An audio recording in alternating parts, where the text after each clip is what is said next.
Assalamualaikum warahmatullahi wabarakatuh. Tania. Ya, di bagian ini Aka menolong Tania. Ternyata yang mendampingi Tania adalah sosok yang sangat jahat. Aka dan Pak Dayat menghilangkan sosok itu dan alhamdulillah berhasil. Seperti apa perjuangan Aka dan Pak Dayat untuk menghilangkan pendamping Tania? Mari kita simak di sini. Tapi sebelum kita masuk ke ceritanya, mari kita berdoa dulu ya. Bismillahirrahmanirrahim. Allahumma sholli ala Sayyidina Muhammad sallallahu alaihi wasallam. Oke, kita masuk ke ceritanya.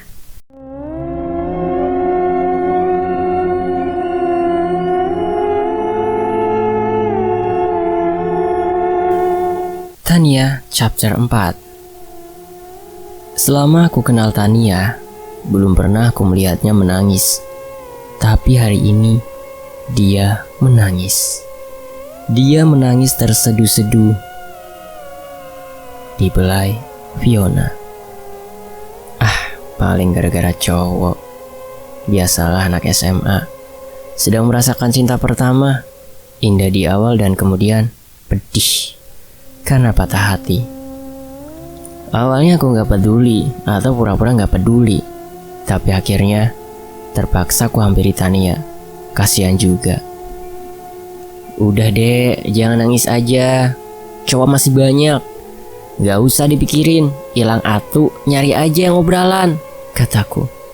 Tapi tetap Tania menangis. Kok masih nangis? Udah, ntar kakak cariin yang gantengan deh. Percaya kali ini asli ganteng, kataku. Malah tambah keras nangisnya. Udah jangan nangis, ntar juga lupa. Emang cowoknya kayak apa sih? Kok kamu bisa nangisin dia kayak gitu? Tanyaku. Kakak jelek, bukan gara-gara cowok, kata Tania sambil menangis. Karena apa tuh? Cerita, kataku. Kucing kesayanganku mati ketabrak mobil, kata Tania. Ya ampun, kirain gara-gara cowok. Oh, gue lupa. Kan gak ada cowok yang suka sama Tania ya, kataku. Kakak jahat, kata siapa? Aku gak ada yang suka. Buktiin atuh bawa pacarnya kesini. Ntar kalau udah ada, kata Tania sambil terisak. Kirain udah ada, kataku. Karena kakak bilang cowok, mesti tanggung jawab nih, beliin kucing baru, kata Tania. Kenapa aku yang mesti ganti, kataku. Karena kakak terjahat, gak pernah ngertiin adeknya yang sedih karena kehilangan kucing, kata Tania. Mending urus aja kucing liar, mau ditangkepin atuh, tanyaku. Gak mau, ingin yang sama kayak yang ketabrak, kata Tania. Udah yang, beliin aja, kasihan Tania, kan belum laku ke cowok. Kasih kucing aja biar gak galau, kata Fiona. Kak Fiona ikut-ikutannya nyebelin, kata Tania. Udah tahu nyebelin, kok tiap hari kesini minta duit jajan lagi, kata Fiona. Yang, kita pindah rumah yang jauh ya. Gak baik kedatangan Tania tiap hari. Apalagi kamu lagi hamil. Ntar anak kita mirip Tania. Gak mau deh, kataku pada Fiona. Betul, yang mending mirip sama Mama Sinta atau ibu daripada mirip Tania, kata Fiona. Kakak berdua jahat, tapi Kak Fiona lagi hamil. Hore, bakal punya ponakan ntar. Mau didandanin diajak masak-masakan, kata Tania. Yang, masa anak kita disangka boneka mau didandanin diajak masak-masakan, kata Fiona. Nah, apa aku bilang? Kita pindah yuk, kataku. Kakak berdua jahat, kata Tania sambil cubit aku dan Fiona. Aku dan Fiona menertapakan Tania yang cemberut. Tania menarik tanganku. Nih narik-narik mau kemana? Ayo beli kucing. Iya ya, kamu bayar sendiri ya. Kakak pelit deh. Ya, yang mau nitip apa?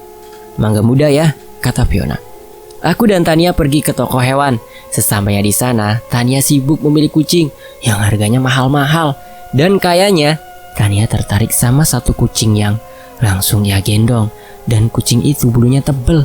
Aneh, kepala kucing itu menatap aku. Astaga, tak salah penglihatanku. Kucing itu tersenyum. Mungkin itu salah. Kembali kuperhatikan kucing itu dan lagi kucing itu tersenyum. Kali ini aku yakin tak salah lihat. Tania membayar harga kucing itu. Kali ini Tania tak memintaku membayarkan.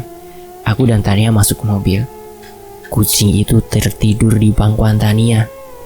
Aku merasa ada yang berbeda dengan kucing itu. Sebelum ke rumah, aku membeli mangga di penjual buah-buahan. Kulihat kucing itu begitu tenang dalam gendongan Tania. Aku coba sentuh kucing itu.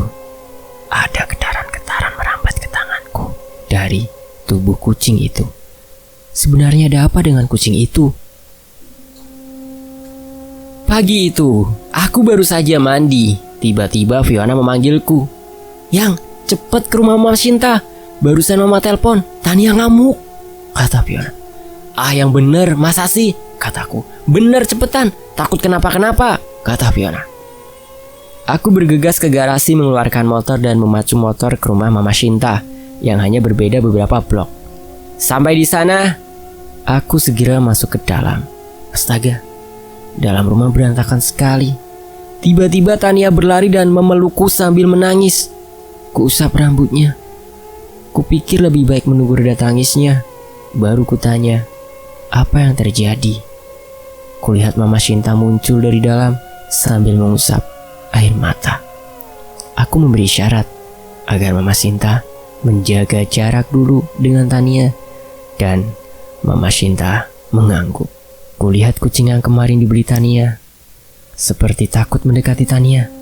Astaga, kenapa dari tadi tak kusadari? Dari tubuh Tania mengeluarkan aura yang kuat.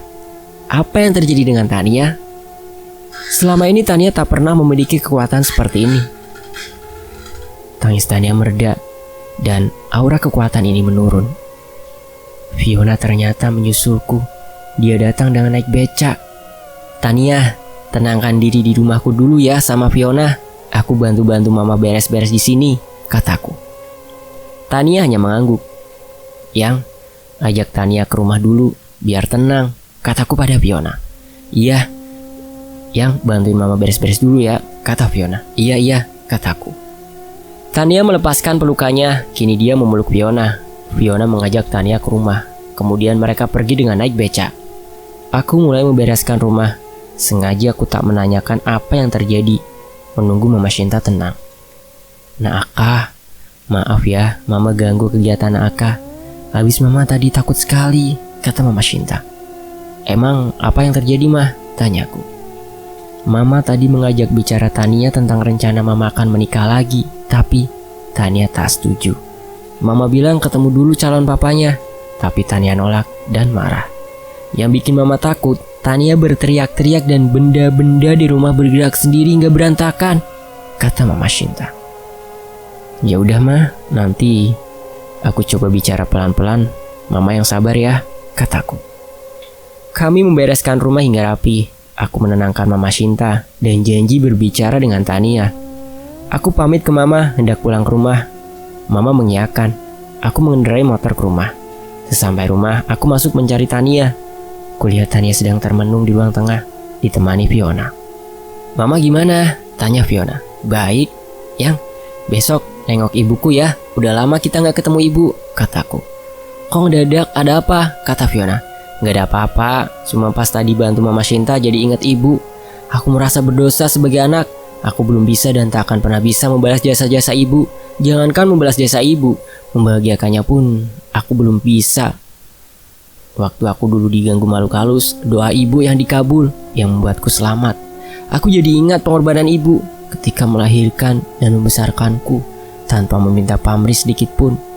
Aku ingin bertemu ibu, ingin meminta maaf karena selama ini aku belum bisa membahagiakannya dan menjadi kebanggaannya, kataku. Buat teman-teman yang masih punya ibu, dijaga benar-benar ya. Oke, lanjut. Iya Yang, ayo besok kita ke ibu. Alangkah beruntungnya yang masih memiliki ibu, bisa meminta maaf dan merasakan kasih sayang ibu. Sedangkan aku, mamaku sudah tiada, kata Fiona sedih. Kita doakan Mama, semoga bahagia dia di sana, kataku pada Fiona. Kakak, aku pulang dulu. Aku mau minta maaf sama Mama. Aku merasa bersalah sekali pada Mama, kata Tania. Iya, aku antar kamu pulang ya, kataku. Aku dan Tania naik motor kembali ke rumah Mama Shinta. Setibanya di sana, Tania langsung lari masuk rumah. Aku pun menyusul Tania. Kulihat Tania terisak dalam pelukan Mama Shinta. Terdengar Tania menangis sambil meminta maaf. Aku jadi terharu melihat keduanya. Sebaiknya aku tak mengganggu mereka berdua. Aku kembali ke naik motor ke rumah. Pikiranku, kekuatan apa yang dimiliki Tania? Apa Tania memiliki kekuatan telekinesis atau ada sosok yang kuat sehingga Tania mampu menggerakkan benda tanpa disentuh? Walau Tania tak menyadarinya. Aku masih terus pikirkan Tania. Kenapa aku bisa tak sadari apa yang terjadi di diri Tania? Ku sadari kebodohanku selama ini. Aku tak menyadarinya. Ya, ketika kucing itu tersenyum, sebenarnya ada makhluk lain yang ingin berkomunikasi. Aku izin ke Fiona untuk ke kamar dan minta jangan diganggu. Fiona mengerti setiap aku meminta jangan diganggu ketika dalam kamar berarti ada hal penting. Aku masuk kamar dan mulai berdoa, mohon diberi petunjuk. Tiba-tiba kamar menjadi dingin. Angin bertiup semilir dan wangi bunga. Tapi ini bukan wangi melati. Aku lupa nama bunga itu. Muncul bayangan gelap hampir mirip sosok gadis. Bukankah kamu sosok yang suka di samping Tania? Tanyaku. Benar. Aku sudah berusaha bicara dengan kamu tapi kamu selalu menutup diri, kata sosok itu. Memang, akhir-akhir ini aku selalu menutup diri dari para makhluk tak kasat mata. Bahkan aku sempat memberimu isyarat lewat kucing Tania, tapi kamu tak merespon, kata sosok itu. Iya, aku tak sadar kamu ingin bicara denganku, kataku. Dengan waktuku tak banyak, ada makhluk dari bangsa kami yang kuat menempel di diri Tania. Aku sampai terusir oleh dia. Dia berusaha mengendalikan Tania. Dia jahat. Aku tak bisa lama di sini. Bila dia tahu aku bicara padamu, dia akan menyiksaku. Tolong Tania, kata sosok itu yang lalu menjadi asap tipis dan hilang. Kini baru ku sadar, kami yang memiliki kelebihan menjadi incaran para jin yang bermaksud jahat karena kami bisa berkomunikasi. Jin jahat ingin mengendalikan kami sesuai dengan keinginannya. Aku keluar kamar, Fiona masih menonton TV. Bibi sudah terlelap di kamarnya. Ada apa yang? Kayak ada yang dipikirkan, kata Fiona. Tania, ada makhluk yang merasukinya sehingga dia tak sadar bisa menggerakkan benda-benda di sekitarnya, kataku. Apa berbahaya? Kata Fiona. Mungkin berbahaya. Lihat emosi Tania berubah. Dan bagaimana ketika dia marah? Barang-barang berantakan, kataku. Ayang bisa menolongnya tidak, kata Fiona. Aku tak tahu, semoga ada petunjuk, kataku. HP ku berdering kulihat BBM dari Tania. Dia ketakutan karena mimpi seperti kenyataan. Ada makhluk yang menarik-narik dirinya. Ku jawab segera membaca Quran dan berdoa mohon perlindungan. Tania menjawab akan melakukan saranku. Aku bersyukur berarti Tania masih menolak keberadaan makhluk itu di dirinya. Aku jadi teringat pada ya tetangga di komplek ini. Mungkin beliau mau bantu menolong Tania. Keesokan hari, pagi-pagi, aku menemui Pak Dayat di rumahnya. Aku ceritakan apa yang terjadi dengan Tania. Bagaimana ya, Dek? Bukan saya tak mau menolong, tapi ini jin yang sangat kuat, kata Pak Dayat. Tolonglah Pak, biar saya yang di depan. Pak Dayat jaga Tania dan Mama Shinta, kataku. Baiklah, bila seperti itu, kapan akan dilaksanakan pengobatannya? Kata Pak Dayat. Malam Jumat, kataku. Bukankah itu sangat berbahaya malam Jumat di sebagian kalangan itu waktu terkuat jin, kata Pak Dayat. Tapi jangan salah Pak, malam Jumat bagi umat Islam penuh berkah dan doa dikabul, kataku. Baiklah, bila seperti itu Dek, kita sama-sama persiapan dan minta pertolongan Allah, kata Pak Dayat. Iya Pak, kataku. Aku BBM Tania untuk membantu dia melepaskan diri dari makhluk pengganggu dan Tania setuju. Aku tinggal mempersiapkan segala sesuatunya. Kami mempersiapkan pengusiran makhluk yang menempel di tubuh Tania. Kami mempersiapkan ruangan garasi. Alasanku, di garasi tak ada barang-barang. Apabila di ruangan lain yang banyak benda, aku khawatir benda-benda itu akan bergerak karena kekuatan sosok di tubuh Tania. Setelah sholat Isya berjamaah, kami memasuki garasi. Aku duduk bersila di depan Tania, dan Pak Dayat di belakang Tania, dan Mama Shinta agak jauh di belakang Pak Dayat. Kami mulai membaca doa. Awalnya seperti tak ada keanehan, tapi perlahan-lahan bau anyir menyeruak di ruangan ini. Dan bersamaan itu, Tania mulai menggeram dan bergerak tak beraturan. Bahkan tubuhnya mulai naik ke atas, mengambang 1 jengkal dari lantai. Ruangan garasi ini seperti bergoyang-goyang seperti ada gempa. "Hihihi, kamu mau apa anak muda?" kata sosok nenek tua mirip malampir yang merasuk dalam tubuh Tania. "Pergi dari tubuh Tania atau kau kuusir." "Hihihi, kamu tak akan bisa mengusir aku. Kekuatanmu tak sebanding denganku," kata sosok nenek tua. "Kita buktikan," kataku. Aku mulai merapal doa memohon perlindungan dan bantuan pada pemilik alam semesta. Ruangan ini mulai terasa bergoyang kencang dan kulihat tubuh Padayat dan Mama Shinta ikut berguncang hebat. Kini, Tania bergerak-gerak sambil tertawa. Aku tajamkan kekuatan batinku. Kubisikkan ke jiwa Tania. "Kamu bisa lawan, terus lawan. Jangan kalah oleh makhluk ini," bisikku. Aku bisa rasakan Tania melawan makhluk itu dari dalam jiwanya. Kini aku membaca doa untuk mulai membakar makhluk itu. Hampir sejam lebih makhluk itu tetap bersikeras tak mau pergi. Bahkan beberapa kali menyerangku, untung aku sudah memagari kami semua. Hampir 2 jam, makhluk itu tetap tak bergeming. Aku sudah kehabisan akal, tapi aku ingat pesan Ustadz Soleh, yaitu ikhlas. Kita semua boleh berusaha, tapi hasil Allah yang menentukan. Akhirnya, ku coba untuk tak memaksakan hasil. Aku berdoa semoga diberi kekuatan menghadapi semua ini dan menyerahkan hasil pada keputusannya. Dan tiba-tiba seperti ada bisikan di telingaku. "Serang sosok itu dengan pusaka di tanganmu." Suara bisikan itu. Kulihat tanganku dan tiba-tiba ada cahaya berbentuk sebuah tusuk konde.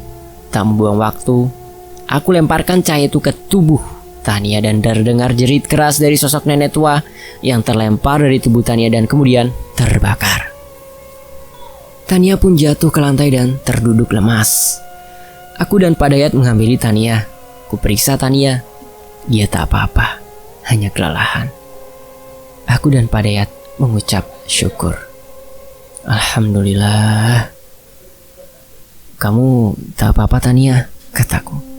"Gak apa-apa kak, cuma lemes," kata Tania. "Kalau bapak gak apa-apa kan?" kataku. "Bapak baik-baik aja dek. Seandainya lebih lama lagi, bapak kayaknya gak kuat. Kepala bapak pusing, badan bapak sampai bergetar seperti kena gempa," kata Padayat. "Mama gak apa-apa mah?" tanyaku kepada Mama Shinta. "Mama baik aja, cuma pusing," kata Mama Shinta. "Semoga makhluk itu gak datang lagi. Bapak hanya mendengar jerit kesakitan makhluk itu. Gak bisa ngelihatnya," kata Padayat. "Kakak, sampaikan terima kasih aku sama sosok wanita cantik yang tadi ada di belakang kakak ya," kata Tania. "Iya, akan kusampaikan," kataku. "Kalau udah beres kita masuk ke dalam rumah," kata Mama Shinta. "DAK emang hebat, bisa mengatasi sosok sekuat itu," kata Padayat. "Ah enggak pak, aku juga sama tadi hampir putus asa. Cuma ada pertolongan Tuhan, jadi kita bisa selamat," kataku. "Iya dek, semua atas izin Allah. Masya Allah la quwata illa billah," kata Padayat. Kami semua masuk rumah. Aku bersyukur hari ini masih diberi keselamatan, tapi aku heran Tania bisa melihat sosok di belakangku, tapi Padayat tidak. Alhamdulillah ya teman-teman, yang mendampingi Tania sudah hilang. Dan sekarang Tania hidup normal seperti biasanya. Semoga kita dilindungi oleh Allah Subhanahu wa Ta'ala. Dan admin undur diri. Wassalamualaikum warahmatullahi wabarakatuh. Sampai jumpa di bagian berikutnya. Terima kasih teman-teman.